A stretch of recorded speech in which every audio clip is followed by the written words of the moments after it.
Nestled in the folds of the south of England is a company doing extraordinary things with Jaguar E-Types. This is Eagle. Hopefully by now you might have seen our review of Eagle's latest creation, the Lightweight GT. It is stunning to look at and invigorating to drive. So much so that we thought it would be nice to take a deeper look at what goes on in the workshops at Eagle and the story behind designing and building this particular car. So here is Eagle's ever-enthusiastic and knowledgeable Paul Brace, who, well, I'll let him introduce himself. I'm Paul Brace. The company is owned and run by Henry Pearman, but I've worked for Henry now for 30 years. And I've lived and breathed these things ever since. And I'm a director now, I guess you could say the technical director if you like. So in the early days I would be building the cars. There were only a few of us and I was building these cars with Matt, a fellow director. These days most of the day goes on tweaks and the design and the upgrades and all the good stuff really. We've been restoring and upgrading regular steel-bodied E-Types for 25 plus years now. It was only 10 years ago that we moved into the special editions for one reason or another. And the first one was the Speedster, which is another story altogether. After the Speedster, we resurrected a previous project which we'd thought about, hadn't completed, which was our low drag GT. And our low drag GT was basically our interpretation of Jaguar's original gorgeous low drag coupe that was kind of a stillborn race project. It never got to run in period for one reason or another. I think the race regulations changed. Fabulous, gorgeous looking car. And you know, people were doing kind of copies of that based on E-Types, but they were race replicas. So in other words, they were compromised as far as a road car would go. So what we did was, you know, build our version of it, give it plenty of space inside, full heat and sound insulation, air conditioning, and basically make it a lovely, drivable, usable road car. Then went on to our Spider GT, which was a third special edition E-Type, and that was basically all the qualities of the Speedster, all the visual kind of cues and tweaks and modifications with a convertible top. So it just put a lot more practicality into it. It wasn't a Speedster convertible because what really defined the Speedster was the low windscreen, and we couldn't have that low, we couldn't maintain that low windscreen and have a convertible top. There simply wasn't the headroom. That's how far we went with those special editions, and it's almost seemed a natural progression to what we'd done with the low drag GT and make this everyday usable variation of a beautiful race car. We've done the Eagle interpretation of Jaguar's lovely lightweight racers. The E-Type came out in '61 and it was a very quick, capable car, as we all know. It's a well-told story. On the racetrack, you know, it very much was a road car. On the racetrack, it was perhaps a bit heavy and it was lacking in a few areas. So it did okay, but it didn't do amazingly well. In 1963, Jaguar decided to take it a little bit more seriously, and so that's when they built famously a dozen all aluminium lightweight racers. Aluminium engine block. They put on some of the cars, they put a special cylinder head with different valve angles. They used fuel injection and all sorts of little tricks, 5-speed gearboxes. They didn't all have the same spec. By the time Jaguar had built their lightweight racers, it was 1963. The E-Type had already been out for 3 years. To be honest, they were a little bit late to the party. Ferrari had already been so successfully racing their 250 GTOs. And they did well, but they kind of missed the boat a little bit. If only they'd done this race project back in 60, 61, they could have probably cleaned up, I would imagine. So body-wise, we've tweaked and accentuated everything that we like about the car. Everything's pushed and shoved, and it's not blatantly obvious. But if you parked it next to an original, they're very different. The screen is very upright on the original, so we've added some more rake, which is quite an undertaking for a small company doing very small numbers. That's, you know, to be having a windscreen specifically made for that car is quite something. The roof line is subtly different. I'm not going to tell you why it's subtly different, but side by side, or maybe you can spot it, but it's a slightly different roof line, and we think that improves the car a lot, especially when you're looking at it from the back. We've adopted some of the features that have worked well on other cars. The Speedster had deeper seals, and the main reason for that was because we lowered the floors to get the driver down below the low screen. Well, we've maintained that because the E-Type's never been a roomy car. In fact, quite the opposite. The test driver, Norman Jewis, the test driver, was actually quite a small guy, and he's caused us enormous problems, because of the fact that the car is so snug inside. It has the same very simplified body with no bits and pieces, no overriders. It's got flushed in indicators instead of the more bulky original units.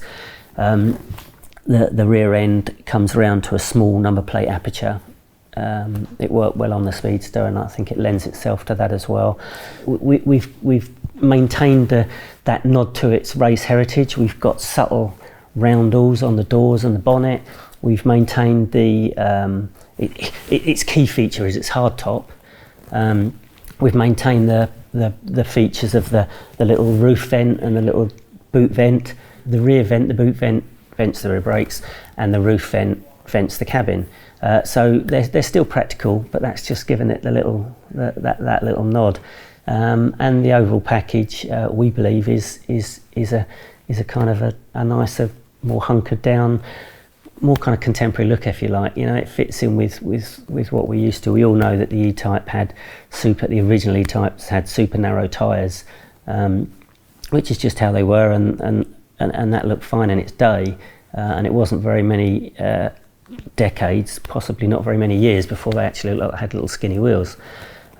It's that kind of ethos, if you like, that we've put through the whole car. On the Lightweight GT, there was much debate over what colour would suit the car, because it does have this different nature and this kind of racy nod. I think it's a really interesting colour. I think it suits it well. It's a solid, very different kind of blue we would normally do with metallic blues, gunmetals, but not. We do few solid colours now, and it's an interesting shade. If you're restoring a more original looking E-Type, it's normally best to stick to the original colours, even if you tweak them to suit our eye today to make them a little bit of a more modern version.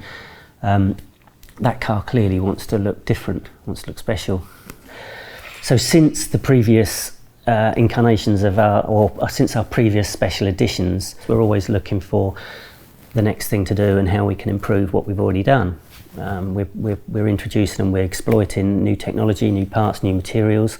Not only have we progressed with what we're able to build into a car, but because this is it's kind of got this nod to its race heritage, it needs to be perhaps a bit more sporty and a bit more aggressive. So we've built this one using our aluminium engine block, nice and super light. We've also incorporated a wide angle head, which is what Jaguar are using on those 63 race cars. Because we're using the wide angle head, it means we don't have a manifold, and we don't have a manifold to fit SU carburetors, which are our favoured carbs. Very, very civilised, very simple, and they do a really good job. They're not going to fit the wide angle head, and even if we made a manifold, the valves are so enormous on these cylinder heads that they wouldn't work properly. You really need to exploit the cylinder head. You need Webers. Now the Webers, with the sound and with the raughtiness and with the rawness, it kind of suits this, and it does change the character. It's still got our tried and tested 5-speed box. That's pretty similar, and the running gear is of a very, very high spec. But then most of the cars we build are now. That's what our customers want. This car is one that can certainly justify using all the latest lightweight parts that we do. We can do magnesium sumps, magnesium hubs, diff cases, gearbox cases, Inconel manifolds, titanium exhaust systems, lithium batteries. If we're going to throw that at a car, then the Lightweight GT deserves it. Another lovely detail, which is another weight saving issue, but this one gives you double bubble. It's the wheel nuts. Now the spinner wheel nuts on E-Types, the centre locking wheels, they would normally be made of steel or brass, and then they're chrome plated, and it's quite a big lumpy weighty item, but they need to be strong because you lump them up and off with a hammer, literally with a copper hammer. And we've been wanting to build aluminium ones for a while, but it's a bit of a task, and it needs to be of an aluminium that can withstand getting beaten to death with a hammer. And again, if ever there was a car that deserved it, it was this one. So we have now cracked that nut, and we've got beautiful aluminium wheel spinners, and we actually save 1 kilogram per wheel, which is, I say double bubble because that's rotational and unsprung mass.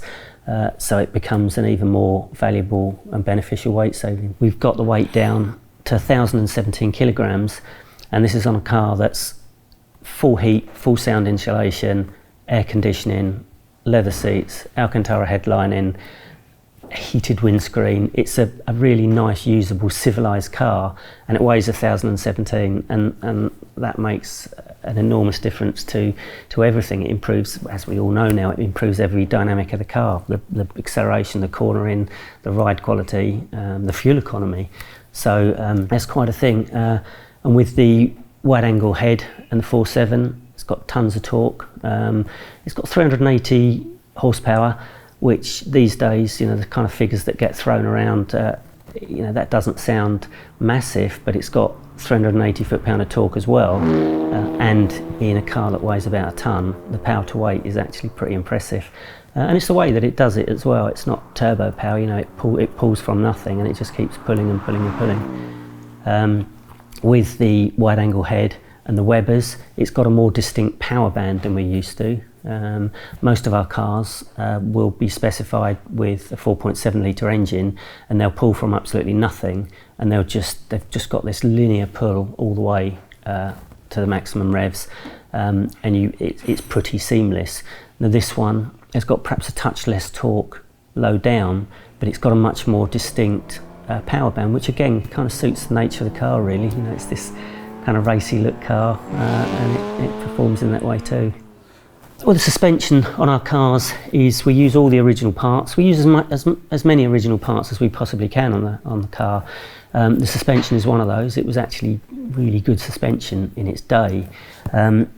Now the car, the only problem with it is that the suspension was originally designed when they were using cross-ply tyres, and when they changed over to radials, which was actually fairly soon on in the production span, they never actually did anything to the suspension geometry to exploit the benefits of the radials. Well, that is one of the things that we modified very early on, so that we can get loads more grip out of the cars than using standard suspension geometry. And we changed the steering arms to minimise the bump steer down to virtually nothing. And we've been playing around with spring rates and dampers and torsion bars and anti-roll bars over the course of the 30 years that we've been going. But one of the slightly more recent updates was working with Öhlins, and Öhlins build dampers specifically for us on our cars, and they work absolutely beautifully. Something that we do concentrate on, and I know a lot of perhaps more modern manufacturers of supercars, they might get a bit caught up perhaps chasing the ring time or whatever, and the ride can very easily suffer from that, and a lot of the modern cars have got very, very firm rides. Our cars are supple and comfortable, and the roads around here are awful, as they are over most of the UK. There's lots of potholes, lots of manholes, lots of poor road repairs, and that's what we drive them on, so that's what we drive them to be nice on. And the Öhlins, the beauty of the Öhlins is that you've got a nice, supple and compliant ride, but you've got total wheel control. I mean, I've routed these cars around these local bumpy roads many times, and I've never once confused an Öhlins, not once. There are other dampers that it's very, very easy to overwhelm the damper, and you can be pattering all over the road, no problem.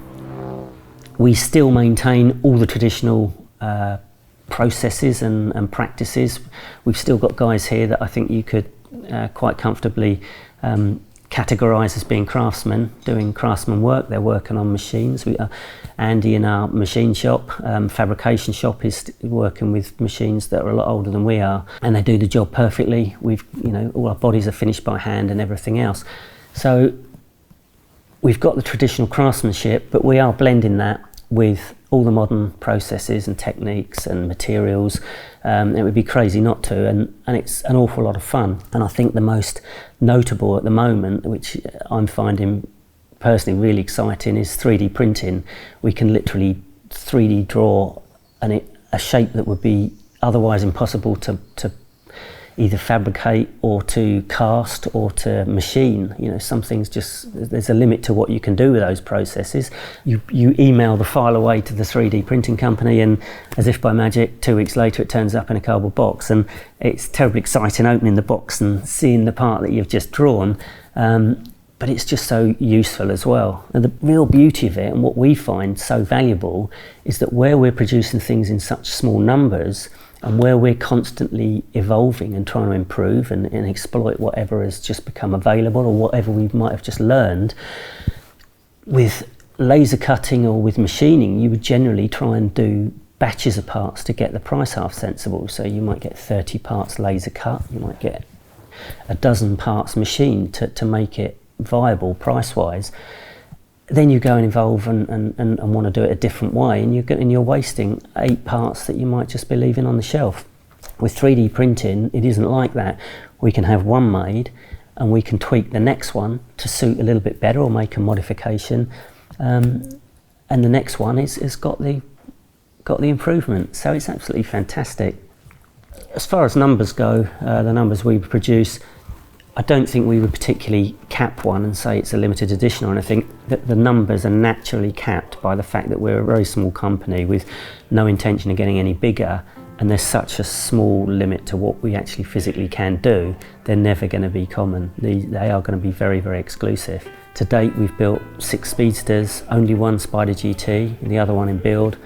There's 3 completed low drag GTs with more in build, etc. So they're very, very tiny numbers. Seeing an Eagle E-Type, let alone driving one, is then a very rare event, but also a very special one. Hopefully even more special, now you know just what goes into creating them. I hope you enjoyed this look behind the scenes of this small but fascinating company, and if you haven't already, perhaps you might like to seek out our review of the Lightweight GT, if only to listen to that Weber-fed engine in all its glory.